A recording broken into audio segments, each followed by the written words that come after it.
નમસ્કાર. દિવસભરના તાજા સમાચારોમાં તમારું સ્વાગત છે. તમારી સાથે હું છું પિનલગીરી ગોસ્વામી. સમાચારો વિસ્તારથી જાણીએ એ પહેલા મહત્વના સમાચારો ઉપર એક નજર. નમસ્કાર દોસ્તો, દેશ અને દુનિયાના તાજા સમાચારમાં તમારું સ્વાગત છે. સૌથી મોટા સમાચાર સામે આવી રહ્યા છે હાર્દિક પટેલના. ભાજપના ધારાસભ્ય હાર્દિક પટેલ વિરુદ્ધ ધરપકડ વોરંટ જારી કરવામાં આવ્યું છે. ભાજપના વિરમગામ ધારાસભ્ય હાર્દિક પટેલ વિરુદ્ધ અમદાવાદ ગ્રામ્ય કોર્ટે ધરપકડ વોરંટ જારી કર્યું છે. 2018માં પાસ આંદોલન દરમિયાન હાર્દિક પટેલ વિરુદ્ધ કેસ નોંધાયો હતો.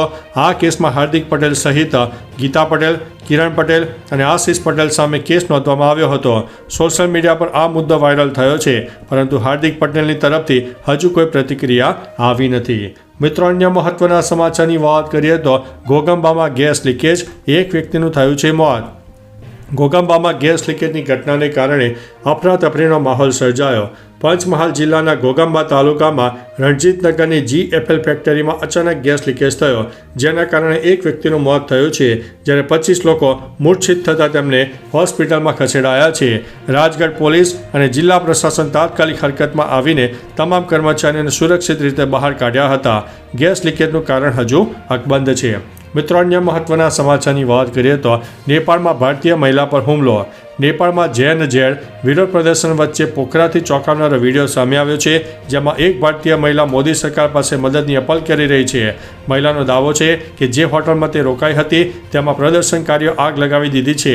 તે સમયે મહિલા સ્પામાં હતી, પરંતુ બહાર નીકળતા દંડા લઈને ભીડ તેની પાછળ દોડતી આવી. મહિલાએ જીવ બચાવવા માટે ભાગવું પડ્યું છે. ઘટનાએ ભારતીયોમાં ચિંતાનો માહોલ ઊભો કર્યો છે. મિત્રો, અન્ય મહત્વના સમાચારની વાત કરીએ તો નેપાળમાં મોલમાં લૂંટફાટ મચી ગઈ. નેપાળમાં કાયદો અને વ્યવસ્થા સંપૂર્ણપણે ધ્વસ્ત થતાં અફરાતફરીનો માહોલ સર્જાયો છે. નેપાળમાં પોલીસ તંત્ર હાલ મૂકદર્શક બની ગયું છે. લોકો ખુલ્લેઆમ શોરૂમમાંથી ટીવી, AC અને ફ્રીજ જેવી મોંઘી વસ્તુઓ ઉઠાવીને ભાગી રહ્યા છે. કાયદાનો ભય ન હોવાને કારણે લૂંટફાટની ઘટનાઓ વધી રહી છે. સામાન્ય નાગરિકોને જીવન જરૂરિયાતની વસ્તુઓ માટે મુશ્કેલીમાં મુકાયા છે અને સમગ્ર દેશમાં અસ્થિરતા વ્યાપી ગઈ છે. મિત્રો, અન્ય મહત્વના સમાચારની વાત કરીએ તો મુખ્યમંત્રી યુવા સ્વાવલંબન યોજના 4543 લાભાર્થીઓ લાભ મેળવ્યો છે. શિક્ષણ રાજ્યમંત્રી પ્રફુલ્લ પાનસેરિયાએ વિધાનસભામાં જણાવ્યું કે મુખ્યમંત્રી યુવા સ્વાવલંબન યોજના હેઠળ 31 ઓગસ્ટ 2025 સુધીમાં 4543 વિદ્યાર્થીઓને લાભ મળ્યો. છેલ્લા 2 વર્ષમાં ડિપ્લોમા ઇજનેરી વિદ્યાર્થીઓને 10.25 કરોડની સહાય ચૂકવાઈ છે, જ્યારે ડિપ્લોમા ઇજનેરી સિવાયના ઉચ્ચ અભ્યાસક્રમો માટે 620.22 કરોડની સહાય આપવામાં આવી છે. આ યોજનાથી યુવાનોના સ્વરોજગારને પ્રોત્સાહન મળી રહ્યું છે. મિત્રો, અન્ય મહત્વના સમાચારની વાત કરીએ તો અમદાવાદમાં રામદેવ પીરના મંદિરમાં તોડફોડ. અમદાવાદના બાપુનગરમાં 10 સપ્ટેમ્બરે વહેલી સવારે રજાક આલમ નામના શખ્સે રામદેવ પીરનું મંદિરનું તાળું તોડીને તોડફોડ કરી. રામદેવ પીરની મૂર્તિ ખંડિત કરવાનો પ્રયાસ કર્યો અને હનુમાનજીની મૂર્તિને ઊંધી કરી. બહાર આવીને અલ્લાહુ અકબરના નારા લગાવ્યા એવો VHP અને સ્થાનિકોનો આક્ષેપ છે. રોષે ભરાયેલા લોકોએ આરોપીને પકડીને પોલીસને સોંપ્યો છે. VHPએ કડક કાર્યવાહીની માંગ કરી છે અને પોલીસે તપાસ શરૂ કરી છે. મિત્રો, અન્ય મહત્વના સમાચારની વાત કરીએ તો લુણાવાડામાં પુત્રનો માતા પિતા પર હુમલો. મહીસાગરના લુણાવાડામાં ચોંકાવનારી ઘટના સામે આવી છે.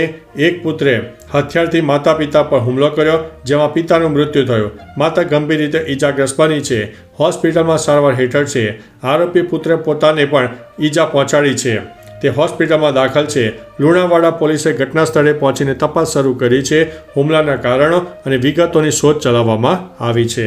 મિત્રો, અન્ય મહત્વના સમાચારની વાત કરીએ તો ડેન્ગ્યુ અને મેલેરિયાથી સાવધાન. વરસાદી મોસમમાં મચ્છરોની સંખ્યા વધતા ડેન્ગ્યુ અને મેલેરિયાના કેસોમાં વધારો જોવા મળી રહ્યો છે.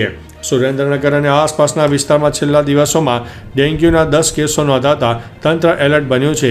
સામાન્ય તાવ જેવા લક્ષણો હોવાથી ગંભીરતા સમજી શકાતી નથી, જેના કારણે સારવાર મોડે થાય છે. રોગચાળો ફેલાતો અટકાવવા માટે 500થી વધુ આરોગ્ય કર્મીઓને કામગીરીમાં જોડાયા છે અને ફોગિંગ અને દવા છંટકાવ શરૂ કરવામાં આવ્યો છે. મિત્રો, અન્ય મહત્વના સમાચારની વાત કરીએ તો શિક્ષણ મંત્રીના જવાબથી સન્નાટો. વિધાનસભામાં પ્રશ્નોત્તરી કાળ દરમિયાન શિક્ષણ મંત્રી કુબેર ડિંડોરે બેજવાબદારી ભર્યો જવાબ આપતા ગૃહમાં સન્નાટો છવાયો. ઇમરાન ખેડાવાલાએ 7 ડે સ્કૂલનો ઘટનાને ઉલ્લેખ કરીને રાઇટ ટુ એજ્યુકેશન અંતર્ગત શાળાઓમાં વિદ્યાર્થીઓ સાથે થતા ભેદભાવ અંગે પ્રશ્ન કર્યો. તેના જવાબમાં મંત્રીએ કહ્યું કે તમારે ધ્યાન રાખવું જોઈએ કે છોકરાઓમાં જુનૂન કેમ ફેલાય છે તે સમજવું જોઈએ. આ નિવેદનથી વિધાનસભામાં ચર્ચા તીવ્ર બની હતી. મિત્રો, અન્ય મહત્વના સમાચારની વાત કરીએ તો નેપાળમાં ધમાલો, જેલો તૂટતા ખૂંખાર કેદીઓ પણ ફરાર થઈ ગયા છે. નેપાળના 18 જિલ્લાઓમાંથી જેલમાંથી 6000થી વધુ કેદીઓ ભાગી ગયા છે.